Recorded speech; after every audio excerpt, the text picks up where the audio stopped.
শুনছো তো নাকি? একটা সমীক্ষায় দেখছিলাম, একটা মিডিয়াতে বাইট দিচ্ছিল, কোন এক বাবার কাছে বাইট লিখছে, কোন এক বাবার কাছে বাইট লিখছে। সে বাইটে 30,000 মুসলমান ইসলাম ত্যাগ করে অন্যদিকে চলে গেছে। কত? 30,000। এই রিসেন্ট একজন গেল না,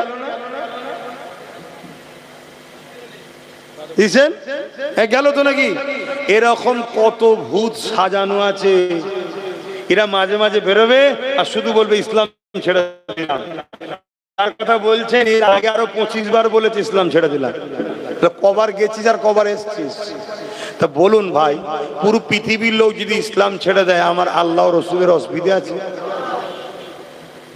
কোন অসুবিধা নেই তো, যা যেখানে মন যাচ্ছে জানা বাবা। কিন্তু মনে রাখবি, মনে রাখবি, সৃষ্টিকর্তা যেদিন হিসাব নেবে সেদিন জবাবটা দিতে হবে, ঠিক তো নাকি? 30,000 লোক ইসলাম ছেড়ে নাকি চলে গেছে, সমীক্ষা বলছে। কেমন লোক গেছে জানেন না?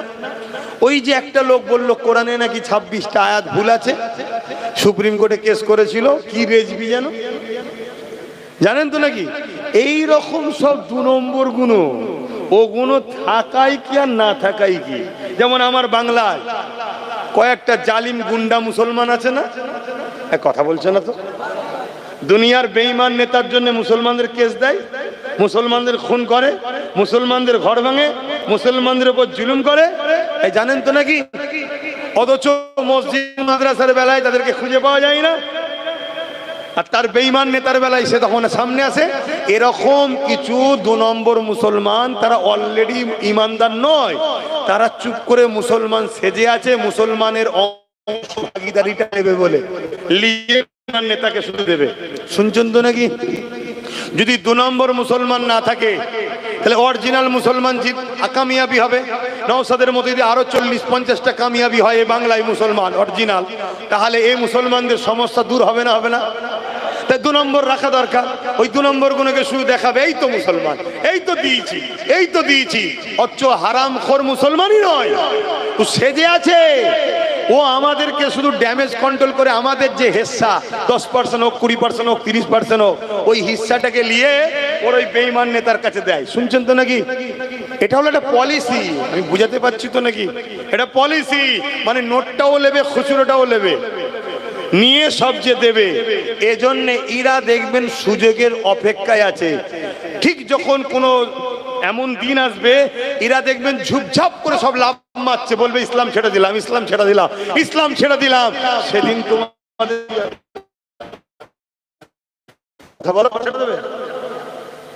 তোমাদের পাশে কে দাঁড়াবে? এজন্য বলি, মাথা ঠান্ডা করে কাজ করো, বোঝো। আজকে যদি বুকে হাত দিয়ে বলো নওশাদের মধ্যে যদি আরো 40টা থাকতো, সুপ্রিম কোর্টে আরো 40টা কেস বাড়তো না কমতো? বাংলা জুড়ে আরো 40টা এরকম চলতো না? কিন্তু আমার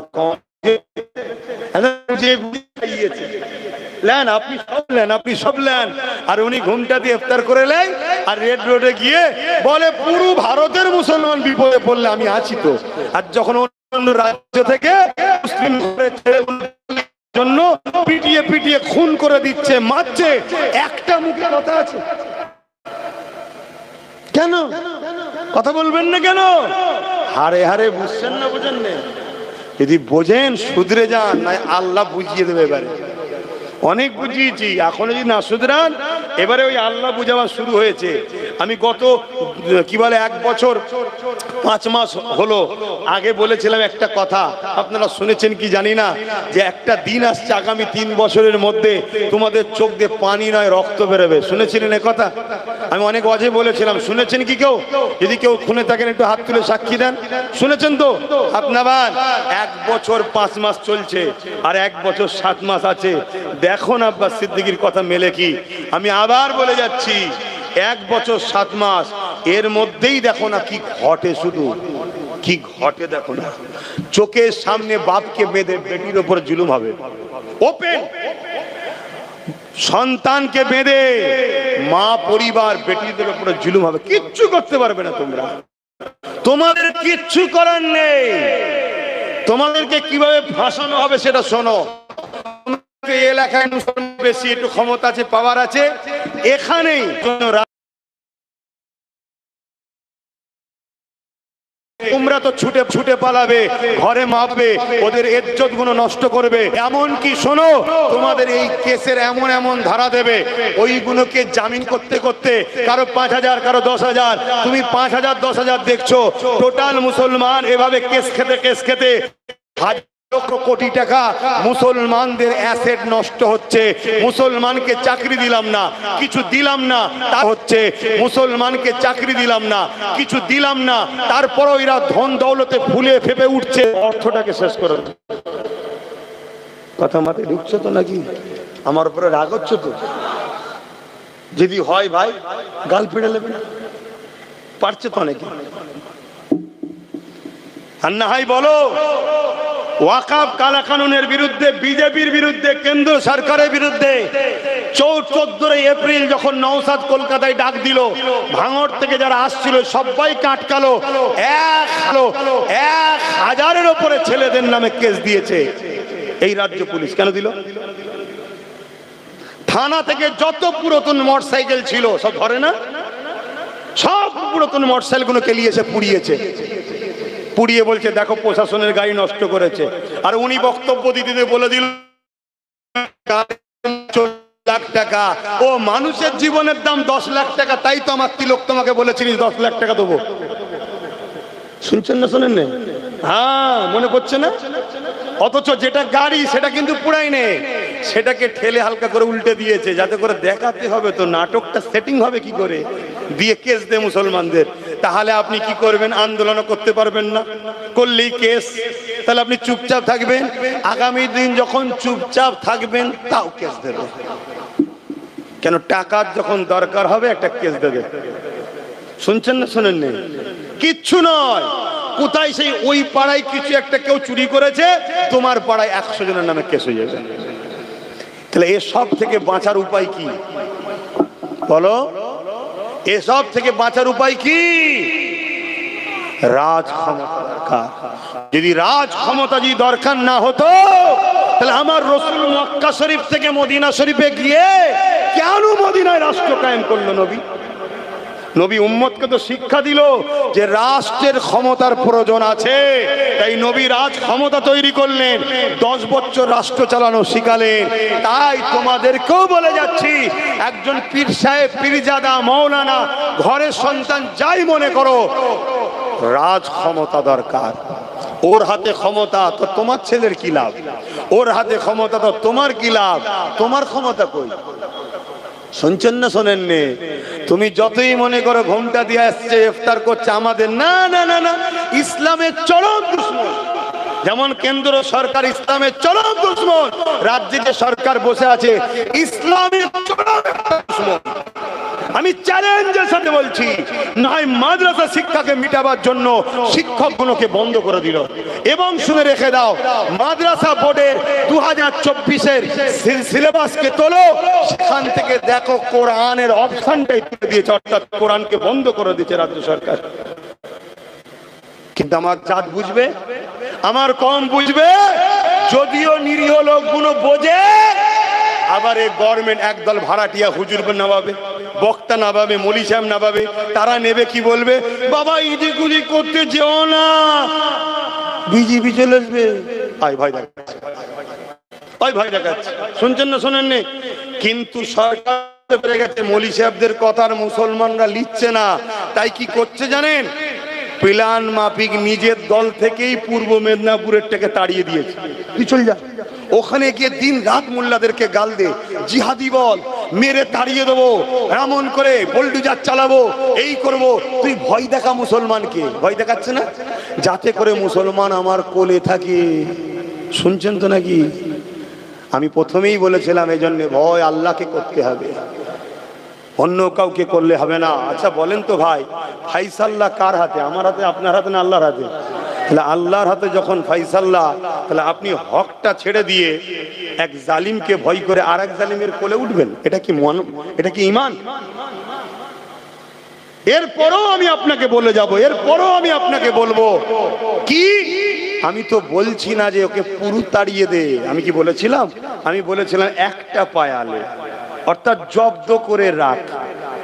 এই যে দেখছেন না বসেছিলাম, দেখুন 4টে পায়া, 3টে যদি রাজ্য সরকারের থাকতো আর একটা যদি আমাদের থাকতো, তাহলে এই গদিতে বসে আমরা যা বলবো না শুনলে পাটা খুলে নেবো, সরকার পড়ে যাবে না? যাবে না? কথা মাথায় ঢুকছো না? ঢোকে না? ধরুন আমাদের 50, 60, 70, 80টা রয়েছে, বাকিটা রয়েছে, টাচ আপ করলাম, সরকার তৈরি হলো, যা বলবো শুনবি, আর নাই 60, 70টা বার করে নেবো, সরকার পড়বে না? পড়বে না? তাহলে নিজেদের হাতে পাওয়ারের দরকার আছে না? না, আমাদেরকে আল্লাহ যা ক্ষমতা দিয়েছে 110টা রাখতে পারি আমরা হাতে, কিন্তু বুঝবে? আর যদিও বোঝে, ওই আমাদের মুসলিম পাড়ায় 2-4টে করে গুন্ডা আছে, আছে না? নাই?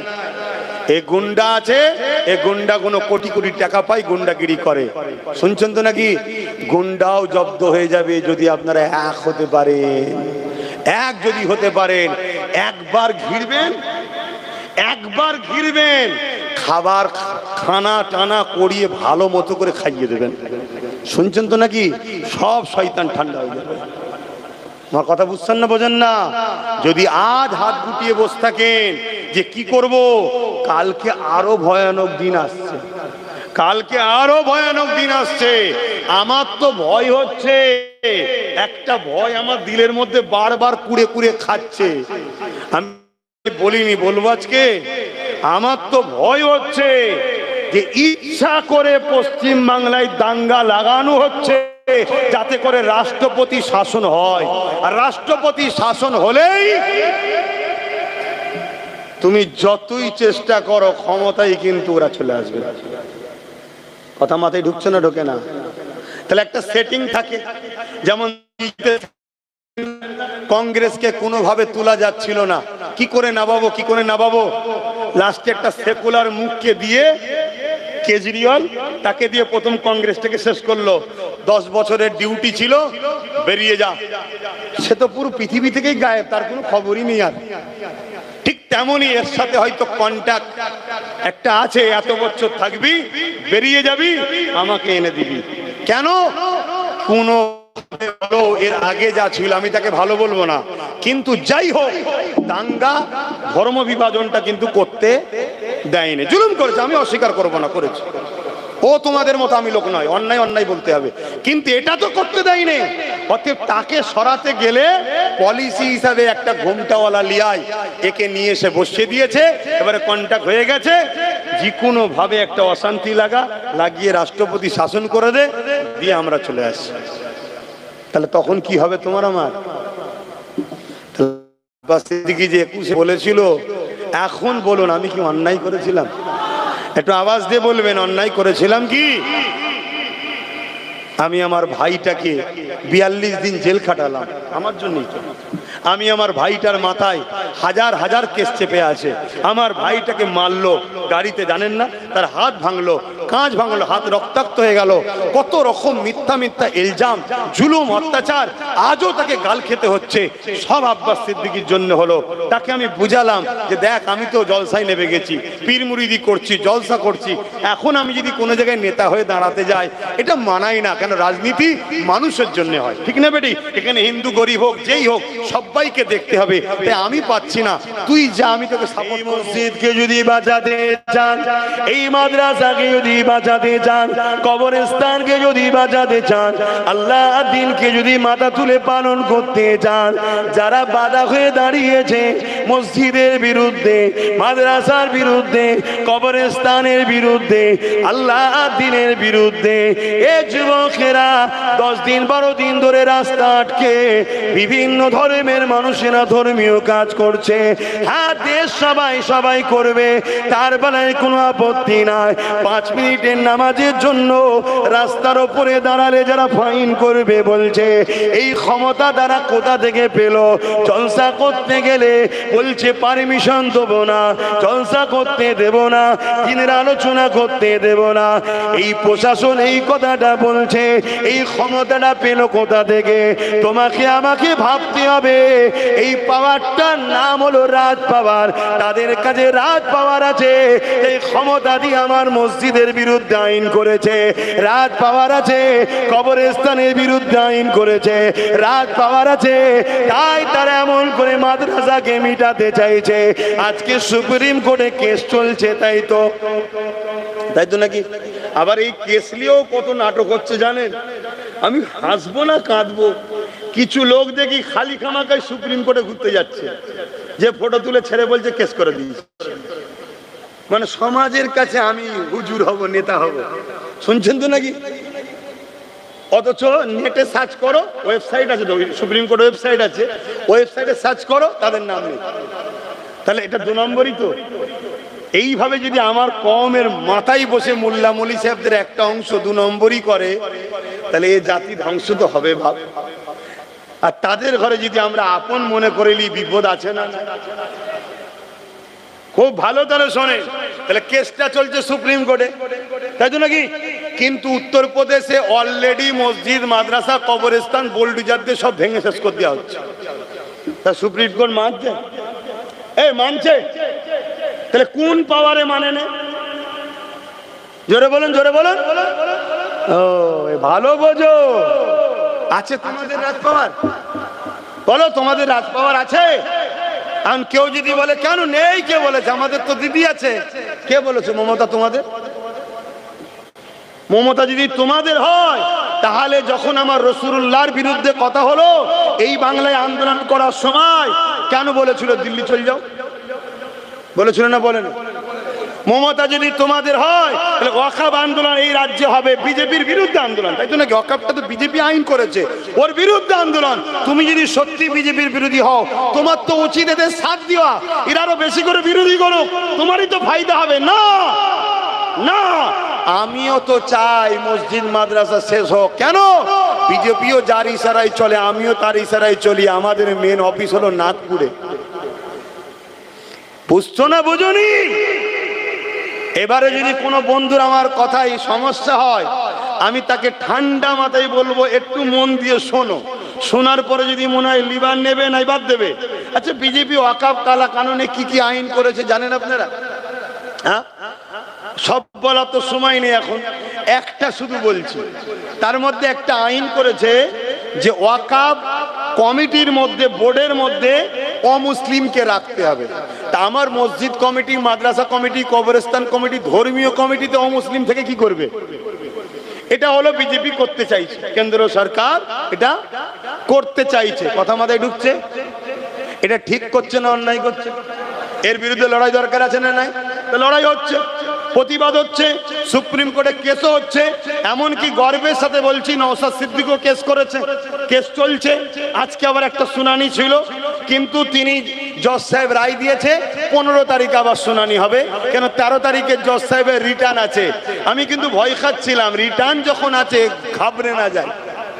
কেন? আমরা দেখেছি বাবরির রায় যে দিয়েছিল তার রিটার্নই ছিল, রায়টা দিয়ে টুক করে বেরিয়ে গেল। তো যাক, এই জজ সাহেবকে ধন্যবাদ জানাই যে দেশের সংবিধানকে আপনি মান্যতা দিয়ে আপনি আরো শোনার জন্য সুযোগ দিয়েছেন। মানুষের আস্থার উপরে যেভাবে রায় দিয়েছিল বাবরি মসজিদের বিরুদ্ধে, ওই জজকে ধিক্কার জানায়, ধিক্কার জানায়। সংবিধানের বিরোধী কাজ করেছে ওই জজ সাহেব, কিন্তু এই জজ সাহেব তিনি যথেষ্ট সংবিধানকে মান্যতা দিয়ে আগামী দিন ঠেলে দিয়েছে, তাই তেনাকে ধন্যবাদ জানাই। মনে রাখবেন, জজ সাহেব একটা মানুষ, তিনিও যদি সংবিধান বিরোধী কাজ করে, সেও কিন্তু আমাদের আপন নয়। কেন? দেশ আগে, সংবিধান আগে, জজ আগে নয়। মাথায় ঢুকছে না? ঢোকে না? আমাদের মধ্যে একটা প্রচলন আছে, কোর্ট যখন বলে দিয়েছে আর বলা যাবে না, এটা ভুল কথা। সংবিধান বিরোধী যদি রায় হয় মানা যাবে না। সংবিধানের পক্ষে হলে আব্বাসের ঘাড়কে মানতে হবে। শুনছেন না? তো সুপ্রিম কোর্ট রায় দিয়েছে 15 তারিখে আবার শুনানি হবে। শুনছেন তো? তো আমরা অপেক্ষায় থাকবো। আন্দোলন বন্ধ করে ঘুমাবো তো নাকি? ঘুমাবেন না? কেন? অনেকে তো আন্দোলন বন্ধ করে দিয়েছে। কেন দিদি বলে দিয়েছে আমি তো বাংলায় করতে দেবো না, কেন আন্দোলন করছিস, তাই বন্ধ করে দিয়েছি, দিয়ে সব ঘুমোচ্ছে। হ্যাঁ, ঘুমোলে হবে, আন্দোলন বাড়াতে হবে। আর আহলে সুন্নাত ওয়াল জামাতের ছেলেরা আন্দোলন করতে যাচ্ছে, প্রশাসন গাড়ি ভর্তি লোক নিয়েছে, বন্ধ করে দিচ্ছে। কেন? আমি তো রোডে আন্দোলন করিনি, আমার ছেলেদেরকে বলেছি রোডে নয়। কেন? রোড সবাই যাতায়াত করছে, যারা যাতায়াত করছে তারা কি আইনটা তৈরি করেছে নাকি? আমাদের লড়াই কি হিন্দুদের বিরুদ্ধে, এই আদিবাসী সাঁওতাল বাগদি কোনো মানুষের বিরুদ্ধে না? আমাদের লড়াই কেন্দ্রের জালিম সরকার যে বিল করেছে তার বিরুদ্ধে, ঠিক তো নাকি? কেন? সে বিলটা করেছে এক ধর্মের বিরুদ্ধে, দ্বিতীয় হলো সংবিধান বিরোধী আইন তৈরি করেছে। অতএব আমার দেশের সংবিধানকে যে মানবে না, সে দেশের মাথায় বসে আছে, তো কি হয়েছে, তার বিরুদ্ধে আমরা বিরোধী করব, ঠিক না বেটি? কেন? দেশ আছে, সংবিধান আগে, দেশের প্রধানমন্ত্রী আগে নয়। প্রধানমন্ত্রী কত এসছে, মরে গেছে, কত চলে গেছে, এ বেটা আছে, কাল চলে যাবে, অন্য কেউ বসবে, কিন্তু দেশ ভারতবর্ষ চলবে ডক্টর বাবা সাহেব আম্বেদকরের লিখে যাওয়া সংবিধান। এই দুটোর বাইরে সে প্রধানমন্ত্রী হোক আর সিএম হোক, জেলার সাহেবই হোক, অন্যায় করলে তার বিরুদ্ধে কথা বলতে হবে। এর নাম হলো ভারতীয়, এর নাম হলো দেশপ্রেমী। বলবেন না? বলবেন না? তাহলে কি আইন করতে চাইছে? অমুসলিমকে ঢুকাতে হবে। মন দিয়ে শোনেন। আচ্ছা বলুন তো ভাই, মুসলমানদের ওয়াকফ সম্পদ আছে, হিন্দু ভাইদের কি কোনো ধর্মীয় সম্পদ নাই? হ্যাঁ আছে। হিন্দু ভাইদের বোঝানো দরকার আছে না নাই? আপনাদের করেই বোঝাতে হবে যে ভাই এটা শুধু আমাদের ব্যাপার নয়, এটা সবার ব্যাপার। কেন?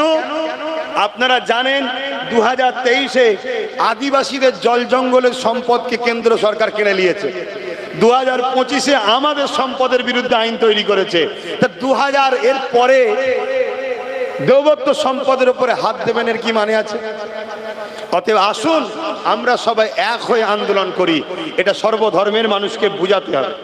এবং এই আইনটা সংবিধানের বিরুদ্ধে। কেন? আইনে আছে যে ধর্মের মানুষ সে ধর্মের সম্পদের কমিটির রক্ষণাবেক্ষণ তারা হবে, এটা হচ্ছে আইন। তাই হিন্দু ভাইদের দেবত্ব সম্পত্তির যে কমিটি আছে তার মধ্যে লেখা আছে ও হিন্দু থাকতে পারবে না। ভুল লিখেছে না ঠিক লিখেছে? ঠিকই লিখেছে। তার ধর্মের ব্যাপারে মুসলমান ঢুকে কি করবে? সেখানে সেখানে মন্দিরের ব্যাপার রয়েছে, তার ধর্মীয় কালচারের ব্যাপার রয়েছে, আমরা কি বুঝি? তার ধর্মীয় জিনিস সে থাকবে, তাহলে তাদের কমিটিতে লেখা আছে ও হিন্দু থাকতে পারবে না, শুধু হিন্দু যে হবে সে থাকবে। ঠিক তেমন খ্রিস্টানদের সম্পদ আছে, খ্রিস্টানদেরও লেখা আছে খ্রিস্টান ছাড়া অন্য ধর্মের লোক থাকতে পারবে না। প্রত্যেকের এরকম সিস্টেম আছে। ঠিক তেমনই মুসলমানদেরও লেখা আছে মুসলমান ছাড়া অমুসলিম ওয়াকফ বোর্ডে ঢুকতে, জোরে বলুন, পারবে না। এই আইনটাকে বাদ দিয়ে, সংবিধানের এই ধারাটাকে বাদ দিয়ে জোর করে গায়ের জোর সংখ্যাগরিষ্ঠতা দেখিয়ে বিজেপি আইন তৈরি করছে কি ওর মধ্যে অমুসলিম ঢুকবে ওয়াকফের মধ্যে, বাকি সব ধর্মের যা আছে থাকবে, শুধু মুসলমানদেরটাই ঢুকবে। কথা বুঝছেন তো নাকি? এটা অন্যায় করছে না করেনি? একটু সাড়া দেবেন তাড়াতাড়ি। অন্যায় করছে, তাহলে এই অন্যায়ের বিরুদ্ধে কেস চলছে।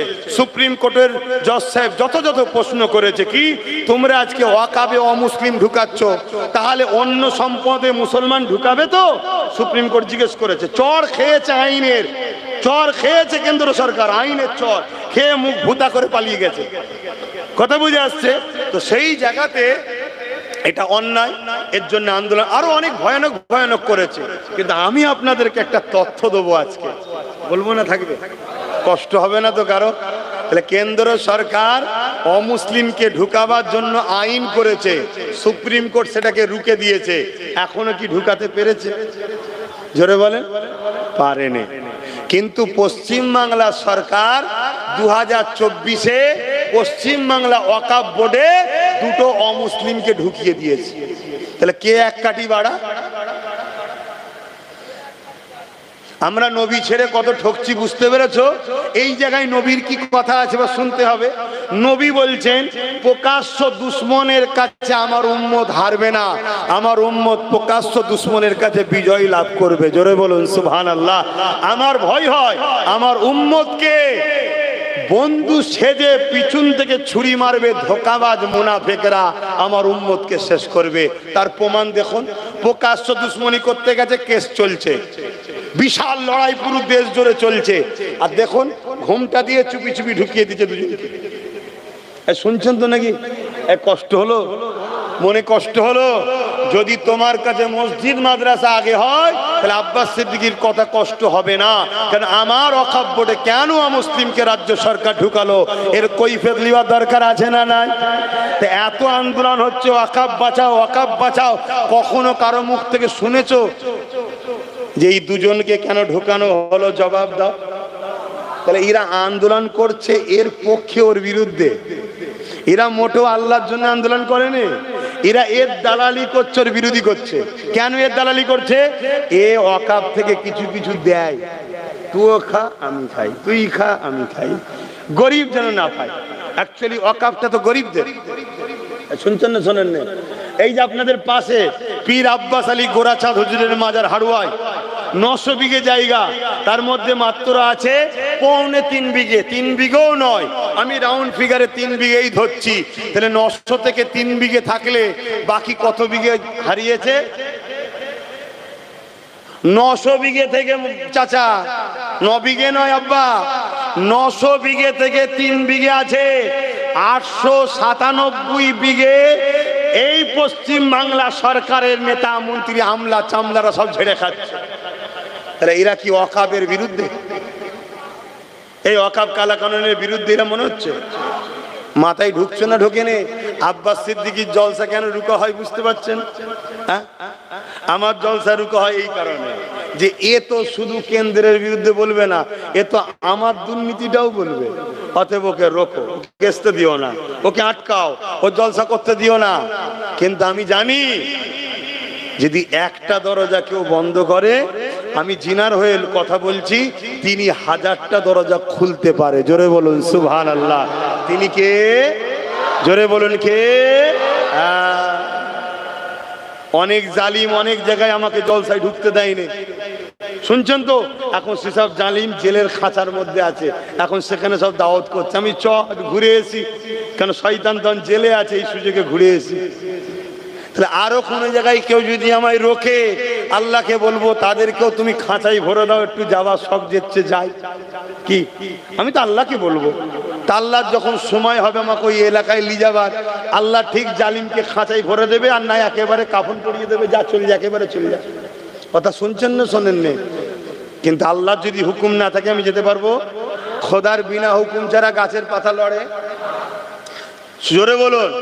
তা খোদার বিনা হুকুম ছাড়া যদি গাছের পাতা না লড়ে, তাহলে মিশরে ফেরাউনকে রাজা বানিয়েছিল কে? নমরুদকে রাজা বানিয়েছিল কে? সাদ্দাতকে, আবু জেহেলকে, উদবাকে, সাইবাকে কে বানিয়েছে? আবু জেহেলকে ক্ষমতা দিল আল্লাহ, আর সেই আবু জেহেল কষ্ট দিচ্ছে নবী আল্লাহর বন্ধুকে। কথা মাথায় ঢুকছে? কি ব্যাপার? রহস্য কি? রহস্যটা কি? আমার আল্লাহ বলছে তোদের প্রেম আর আমার প্রেম আলাদা। আমি যাকে যত ভালোবাসি দুনিয়া তার জন্য তত কঠিন পরীক্ষা নিই। জোরে বলুন সুবহানাল্লাহ।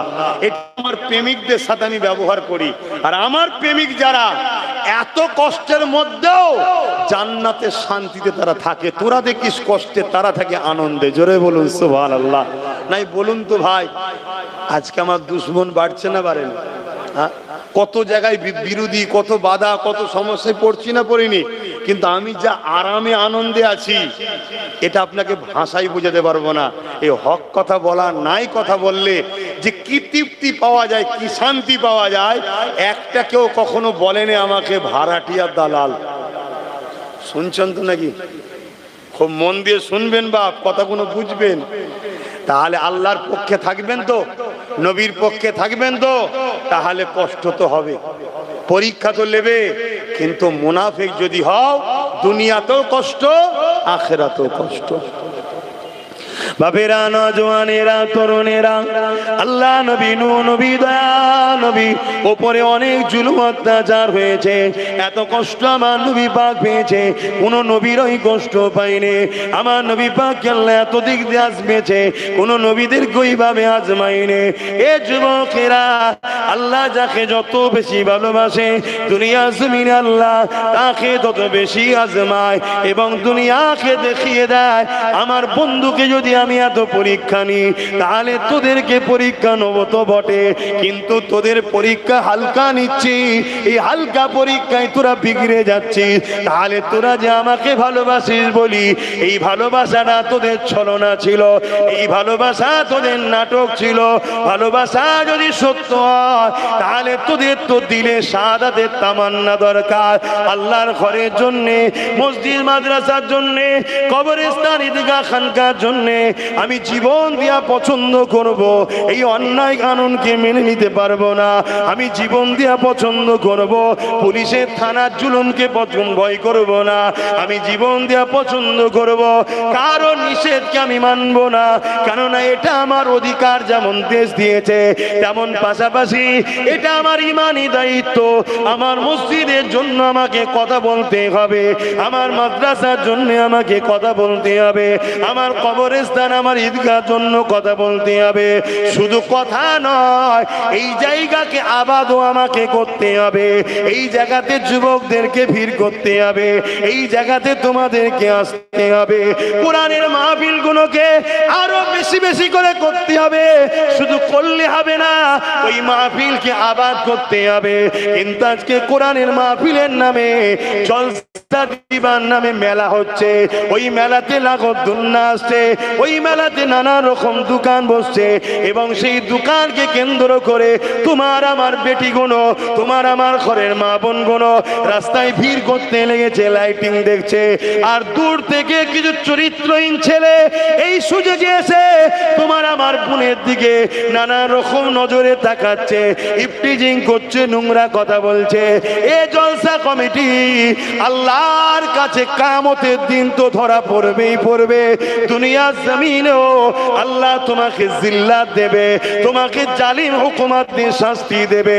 তাই সব জিনিসই করো, কিন্তু নবী পাক যেভাবে করতে বলেছে যদি নবীর তরিকায় করতে না পারো, নিজে থেকে যদি বন্ধ করে দাও, কমসে কম নিজে গুনাহগার হবে কিন্তু ইসলামের দুশমনটা হবে না। কিন্তু ইসলামের নামে চাঁদ রাত উপলক্ষ করে মেলা দেবে, ফাংশন দেবে, চাঁদ রাত উপলক্ষ করে খেলা দেবে, আর ওই খেলা তো ওই মেলাতে বেঈমান কাফের অত্যাচারী নেতারা আসবে, খেতে কাটবে, ছেলে মেয়ে একসাথে ঘুরবে। কি উপলক্ষ করে হচ্ছে? ঈদ উপলক্ষ করে। আমার নবী ঈদ উপলক্ষ করে এই সব তো দিয়ে যায়নি। তাহলে মুসলমান তুমি ধর্মের মধ্যে এখনো কোথা থেকে ঢুকালে? এই গাদ্দারি করার জন্য, ধর্মের সঙ্গেই পিট্টিরে, ধর্মের সঙ্গেই ধোঁকাবাজি, ধর্মের সঙ্গে ক্ষতি করার জন্য আল্লাহ যেমন ফিরাউনকে বসিয়েছে, আল্লাহ যেমন নমরুদকে বসিয়েছে, আল্লাহ যেমন আবু জেহেলকে বসিয়েছে, সেই আল্লাহ মুনাফিকদের করে শায়েস্তা করবে বলে আমার দেশে মোদিকে বসিয়ে দিয়েছে। শুনছেন তো নাকি? আমার ওয়াজ একটু উল্টো হচ্ছে নাকি? কি গো ইমাম সাহেব ভাইয়েরা, ওয়াজ উল্টো হচ্ছে? আবার ইমামরা তো হ্যাঁও বলতে পারবে না। কেউ যদি ওইখান থেকে দেখে নেয়, কালকে এসে বলবো তেল হয়েছে না। তাহলে কত বড় মুনাফিক মুসলমান, ও কত বড় গাদ্দার যে ইমামের উপরে কথা বলে, ও হারামখোর, কত বড় হারামখোর যে ইমামের উপরে কথা বলে। তুই যত বড়ই লাট সাহেব হোস না কেন, আমার খোদার ঘরের যে কর্মচারী, ইমামের উপরে কথা বলার ক্ষমতা আমার দেশের প্রধানমন্ত্রীর নাই। হতে পারে দেশের প্রধানমন্ত্রী, কিন্তু ইমাম হলো আমার খোদার ঘরের দায়িত্বে আছে, এর ক্ষমতা আরো বেশি, এর সম্মান বেশি আমাদের কাছে, ঠিক না বেটি? কিন্তু কোন মুসলমান সেজে ইমামকে যদি চোখ দেখা, ইমামের উপর জুলুম করে, ইমাম অত সুদের রজ করতে হবে না, অত লোন টোনের রজ করতে হবে না, অত মদের রজ করতে হবে না। এই মসজিদে ইমাম করে রজ? কথা বলছে না তো, কেন করে না? আরে কিছু কিছু জায়গায় হয়, যাদের কলজে আছে, অনেক ইমামের কলজে একটা, অনেক ইমামের আবার 10-12টা কলজে আছে, তুমি দেখতে পারোনি। তবে মানুষের তো কলজে একটাই হয়, সাইজটা বড় রে বাবা। দেখেছেন না অনেক গরুর কলজে কানা হয়, আর দেখেছেন না দেখেন না, আর অনেকগুলো টাটকা একদম ভালো থাকে। কানাটাকে ফেলে দিতে হয়, ভালোটাকে খুন শরীরে তৈরি হয়। খান তো নাকি মাঝে মাঝে? কিছু বাদ দিয়ে দেবে, গরু তো বাদ দেবে না। মুসলমানের মাথায় যেন ঢুকেছে গোশ খেলে ইমান পাকা হয়। কে বলেছে সব কথা? হ্যাঁ, আমরা মুহাম্মদ রসুলের উম্মত। হ্যাঁ, আল্লাহ হালাল করেছেন, খাবেন, আমি ওর বিরুদ্ধে নাই। কিন্তু আজকাল যে আমাদের শরীরের টেম্পার, এই শরীরে কিন্তু ওই প্রোটিন হজম করার ক্ষমতা নাই। তাই কখনো সখনো হালকা ফুলকা খেলেন। আবার আমাদের যা রান্না করে মুসলমানরা, তরকারির উপরে 1 ইঞ্চি সুরো, মানে তেল। শুনছেন তো? বলো হুজুর আবার খাওয়ার পিছনে চলে গেল। না, খাওয়াটা বাদ দিলাম, যা খাওয়াটা বাদ দিয়ে দিলাম। লেন, এই তোদের 3 জনের কি হয়েছে রে? কি সমস্যা হয়েছে? দেখেছি তাও পালাচ্ছে কেমন, দেখেছিস? ওদের 3 জনের কি একসাথে কিছু চাপ লেগেছে নাকি? কি সমস্যা হলো 3 জনের? আমার অজে কষ্ট হলো। তাহলে একসাথে 3 জন মিলে কোথায় যাচ্ছে? না বুদ্ধির গোড়ায় ধোঁ দিতে যাচ্ছে? আবার একদল আছে তো, তওবা তওবা তওবা তওবা, এই মুখে তুমি আগুন দাও, যে মুখে তুমি আল্লাহকে ডাকো, নবীকে ডাকো। খবরদার এসব কাজ করবে না। হারাম জিনিস, মুবা জিনিস, অপছন্দনীয় জিনিস খাবে না, হালাল জিনিস খাও। কত কি আল্লাহ খাদ্য করেছে হালাল, হারামের থেকে হালাল খাদ্য দ্বিগুণ বেশি আল্লাহ করেছে। জোরে বলুন সুবহানাল্লাহ। কিন্তু আমরা হালাল ছেড়ে দিয়ে হারামের পিছনে ছুটছি। হাই রে হাই রে, আমাদেরকে কিভাবে ধ্বংস করা হচ্ছে। তো কোন কথা বলতে গিয়ে চলে গেলাম? হ্যাঁ, কোন কথা বলছিলাম গো, বলবেন? শুনছেন তো নাকি? তো খাবার কথাটা শেষ হয়েছে, খাবার কথা এলাম কেন? খিদে লেগেছে তাই? বাপেরা নওজওয়ানেরা আবার বলে যায়, আল্লাহ বাজালি হুকুমাতকে বসাই 2 কারণে। এক হলো মুমিনদের ইমানের পরীক্ষার জন্য, আর মুনাফিকদেরকে তাদের পাওনা বুঝিয়ে দিবার জন্য। আমরা দেখেছি আমের সাথে কাঁচা আম মিশে থাকার জন্য কখনো কখনো ঝড় এলে কাঁচা আমও 1-2 পড়ে না। আল্লাহ নবী জানিয়ে দিলেন 2 শ্রেণীর লোক মার খাবে। 1 শ্রেণীর মানুষ হলো অন্যায় করার জন্য মার খাবে, আর 1 শ্রেণীর লোক মার খাবে কারা? যারা অন্যায় করেনি কিন্তু অন্যায়ের বিরোধী করেনি, তার জন্য শাস্তি হবে। তাই হযরত লূত আলাইহিস সালামকে আল্লাহ বলেছিলেন, ও হযরত নবী লূত আলাইহিস সালাম, আমি আল্লাহ 80,000 লোককে মারবো, তার মধ্যে থেকে 40,000 ভালো, 40,000 খারাপ। একটা মহামারী দিয়ে আল্লাহ পাক মারবে 80,000 লোক, তার মধ্যে 40,000 ভালো, 40,000 খারাপ। হযরত নবী লূত আলাইহিস সালাম আল্লাহ পাককে বললেন, আল্লাহ অন্যায় করেছে শাস্তি পাবে, ভালো লোকগুলোকে কেন আপনি মারবেন? আমার আল্লাহ পাক জানিয়ে দিলেন, ও হযরত নবী লূত, ভালো লোকগুলো খারাপ লোকের বিরোধী করে না, উপরন্তু তাদের সঙ্গে মিশে কেন? শুনছেন? তাহলে মার আমরা কেন খাচ্ছি? হয়তো অবশ্যই ইনশাল্লাহ আমরা ইমানদার, বলুন না ইনশাল্লাহ, সন্দেহ নাই। তারপরও মার খাচ্ছি কেন? আমরা খারাপ লোকের হয় অন্যায় দেখে চুপ থাকি, আর নাই খারাপ লোকের সঙ্গে মিশি।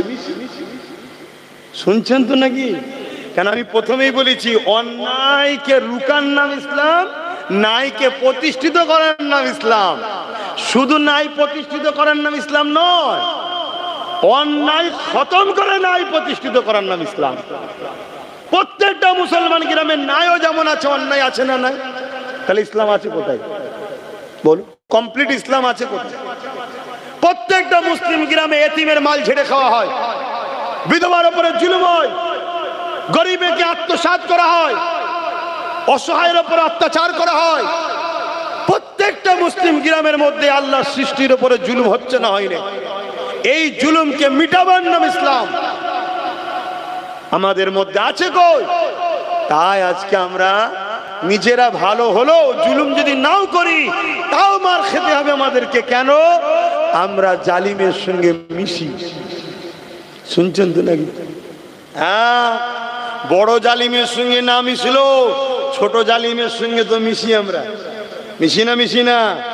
অলরেডি মাদ্রাসায় প্রতি বছরে মাদ্রাসার শিক্ষার পরীক্ষাতে ফুরফুরা দরবার দাদা হুজুরের মাদ্রাসায় হয় ফার্স্ট নাই সেকেন্ড, এই দুটোর মধ্যে একটা না একটা ছেলে ওখান থেকে বেরোতো, তাই তো নাকি গো? বলুন না। এই বছরে একটাও নেই। কারণ কি? কারণ শুনুন, আজ থেকে আমি চিল্লাচ্ছি না, আমি আজ থেকে চিল্লাইনি, আমি অনেকদিন ধরে চিল্লাচ্ছি। সমস্যা তো ওপর দিকে থুতু ফেললে গায়ে পড়ে যাবে। ঘর মে আগ লাগি হ্যায় ঘর কি চড়ক সে, ঘরেও দুশ্মন তো। হ্যাঁ, আজ থেকে চিল্লাচ্ছি। আমি কবে থেকে বলছি, টাইটেল মাদ্রাসায় 14টা শিক্ষক নেই। কটা? 14টা শিক্ষক নেই। একটা প্রতিষ্ঠানে যদি 14টা শিক্ষক না থাকে, ওই প্রতিষ্ঠানে ছাত্র মানুষ হবে? পড়াশোনা হবে? তা পড়াশোনা যখন হবে না, রেজাল্ট তো খারাপই হবে। তাহলে দাদা হুজুরের যে পূর্ব ভারতে দাদা হুজুরের যে একটা নাম অবদান আছে, সেই অবদানকে মিটাবারও একটা ষড়যন্ত্র রাজ্য সরকার চালাচ্ছে। এই কথা শুনছেন না শোনেন? কিন্তু এটা তো আমার কম বুঝবে না। আমার কম বুঝবে কি? আরে আব্বাস সিদ্দিকী হুজুর মানুষ এসব কথা বলবে কেন? আরে হুজুর রেখে দাও। আমার নবী পাক সাল্লাল্লাহু আলাইহি সাল্লাম 11টা বছর ধরে জালিম অত্যাচারী শাসকদের বিরুদ্ধে লড়াই করেছে, তারপরে মেয়েরাজ থেকে নামাজ এনেছে। আসো, নবীর দিন মানি, নবীর দিন মানি, নবীর দিন মানি।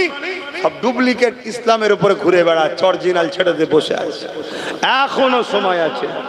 অন্যায়ের প্রতিরোধ করো, ন্যায়কে প্রতিষ্ঠিত করো, তাহলে দেখবে আল্লাহর পক্ষ থেকে তোমার উপরে সাহায্য আসবে।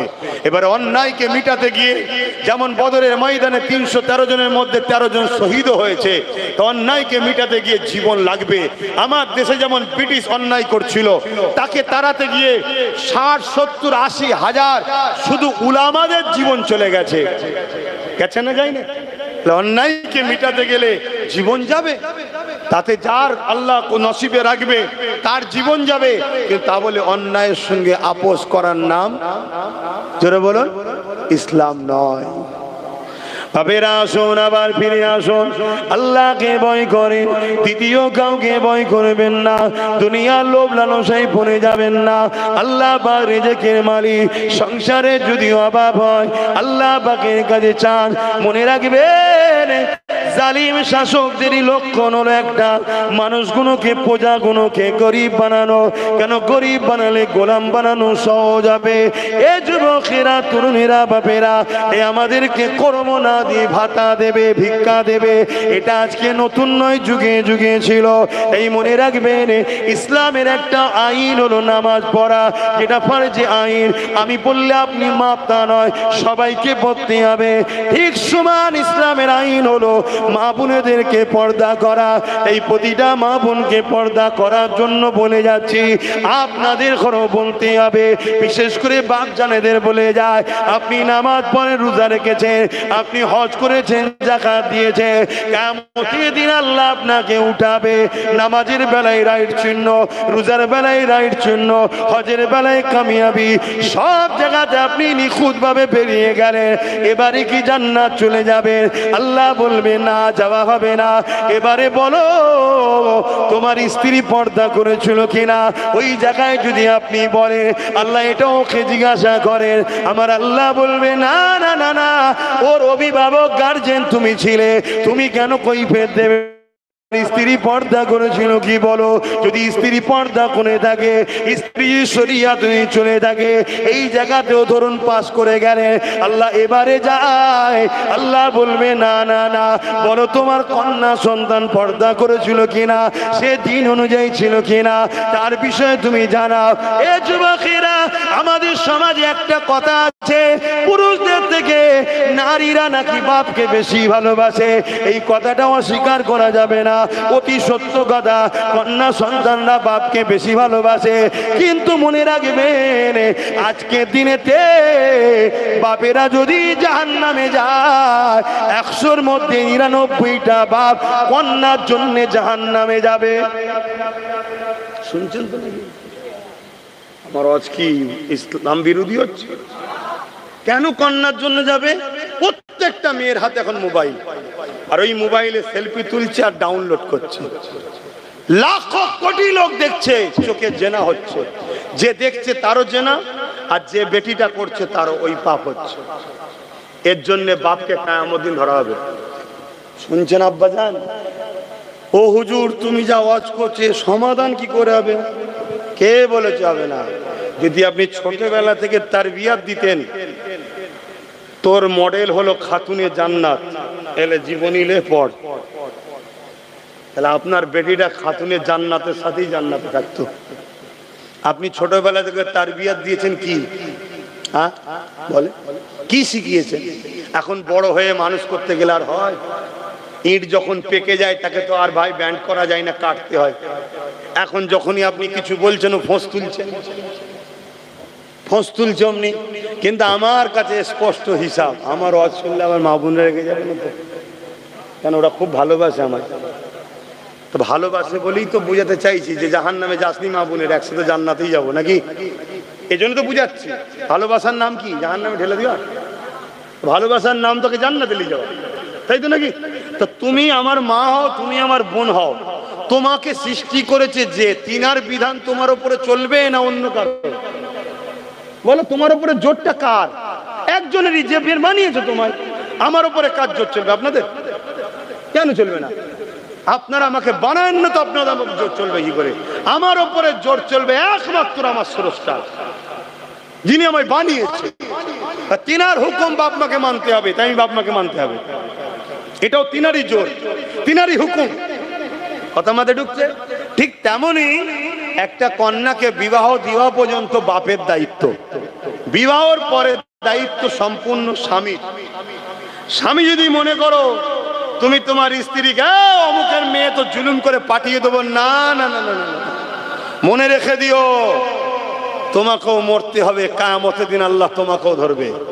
এখন থেকে ওই নারীটার সম্পূর্ণ দায়িত্ব তোমার, সেই দিন পর্যন্ত, যতদিন পর্যন্ত ওই নারীটা একটা পুত্র উপযুক্ত সন্তান গার্জেন হিসাবে, বডি গার্ড হিসাবে না দাঁড়াতে পারবে, ততদিন স্বামীর দায়িত্ব। যেই হয়ে গেল ওবার দায়িত্ব হয়ে গেল তার বড় ছেলের। শুনছেন তো নাকি? তাহলে নারীকে কত সম্মান দিয়েছে। প্রথম সমস্ত কিছু, থাকা খাওয়া সবকিছু দায়িত্ব বাপের, তারপরে স্বামীর, অর্থাৎ সে তার গার্ড, তার সবকিছু, তার থাকা খাওয়া, টেনশন, ওষুধ, জামা কাপড় সব কোথায় পাবি তুই, খেটে লিয়াই। শুনছেন তো নাকি? নারী নিশ্চিন্তা। কিন্তু সেই নারী হাত তুললে একদিন দোয়া কবুল হচ্ছিল। পুরুষদের দোয়া যদিও কবুল না হয়, কেন আমরা হাটে বাজারে এদিক সেদিক বসছি, বন্ধুকে খুশি করতে গিয়ে এক কাপ চা খেয়ে নিচ্ছি, এর বাড়ি খেয়ে ফেলছি, ওর বাড়ি খেয়ে ফেলছি। শুনছেন তো নাকি? আমার কথায় কি বেজার হচ্ছেন? সব কথা খুলে বলা যায়। হযরতে মুসা আলাইহিস সালাম একদিন তুর পাহাড়ে যাচ্ছে, এটা আবার বলে দিই, না হয় ইখতিলাফ হবে। তুর পাহাড়ে যাচ্ছে, তো তুর পাহাড়ে যখন যাচ্ছে দেখছে পাহাড়ের ধারে একটা লোক বসে প্রচুর কাঁদছে, প্রচুর কাঁদছে। মুসা নবী তার কাছে এসে সালাম দিয়ে বলছে, ভাই এত কাঁদছো কেন, কি হয়েছে? বলছে, আমি অনেক দিন ধরে, অনেক বছর ধরে কাঁদছি, আল্লাহ আমার দোয়া কবুল করছে না। তা আপনি তো আল্লাহর বন্ধু, আপনি আল্লাহর কালিম, আল্লাহর সঙ্গে কথা বলেছেন, আপনি যখন যাচ্ছেন আল্লাহকে বলেন না আমার দোয়া যেন কবুল হয়ে যায়। মুসা নবী গিয়ে আল্লাহকে বলছে, আল্লাহ আমি তো আমার জন্য এসেছি চাইবো, আগে ওই যে নিচে ওই যে কাঁদছে ওর দোয়াটাকে কবুল করে নেন না। আল্লাহ বলছে, মুসা ওর দোয়া কখনোই কবুল হবে না। আল্লাহ কেন? বলছে ও হারাম খায়। শুনছেন না? শোনেন না? আমরা এত দোয়া করছি, কাবায় দাঁড়িয়ে দোয়া, মসজিদে দাঁড়িয়ে দোয়া, জলসাই দোয়া, আল্লাহ প্যালেস্তাইনকে সাহায্য করো, কবুল হচ্ছে না কেন? শুনছেন না? শোনেন না? কেউ জেনে হারাম খাচ্ছে, কেউ না জেনে খেয়ে ফেলছে। একটা বিস্কুট কিনে খাচ্ছি, তার মধ্যে হারাম ঢুকিয়ে রেখে দিয়েছে, প্ল্যান চলছে তো। শুনছেন না? শোনেন না? এই রিসেন্ট একটা ছবিতে দেখেন না, একটা মিষ্টি দোকানদার বলছে, আমি 17 বছর ধরে ছানাতে গরুর পিসাব দিচ্ছি যাতে করে মুসলমানরা খায় ওটা। শুনছেন না? শোনেন? তাহলে কি করবেন? এই জন্য তো নবী বলেছিল আখেরি জমানায় হাতের তালুতে ইমান রাখার থেকেও আগুন রাখার থেকে ইমান বাঁচানো কষ্ট নবী কেন বলেছে? তারপরে এখানে বলবো, যদি কেউ অজানায় অসতর্কে কোনো জিনিস খেয়ে ফেলে, আল্লাহর কাছে এজন্য দৈনিক আমার নবী তওবা করা শিখিয়েছে, তওবা করতে হয়। আল্লাহ কিন্তু তওবা করলে মাফ করে দেবেন। জোরে বলুন সুবহানাল্লাহ। তো যাই হোক, আমি যে কথা বলতে যাচ্ছিলাম, তাহলে আমরা দুনিয়াদারিতে চলতে গিয়ে হাজারো চেষ্টা করে যাকাত হাজারো চেষ্টা করে দেওয়ার পরও দেখা যাবে হয়তো অইচ্ছাকৃত কারো মাল রয়ে গেছে। শুনছেন না? শোনেন না? বা অনেক চেষ্টা করে কারো বাড়িতে হয়তো খাচ্ছি, সে খাবারটা হয়তো গন্ডগোল হয়ে আছে। এর জন্য শরীয়তের একটা মসলা আছে, আলেম উলামা বা সফরে যারা থাকে, সেই মসলা হলো কি, খাবার পরে দোয়া করে দেবেন। দুয়ার পারিশ্রমিক খাওয়াটা হয়ে গেল। কথা বুঝে আসছে? এটা উলামাদের জন্য, বা যারা সফরে যায়, সফরে যাচ্ছে কোনো জায়গায় কাজে, কারো বাড়িতে মেহমানদারি করতে হচ্ছে, এটা বিনিময় হয়ে যাবে। তো আমি যে কথা বলছিলাম সেটা হলো এটাই, কিন্তু আমার মা বোনগুলোর হাত কবুল হচ্ছিল কেন?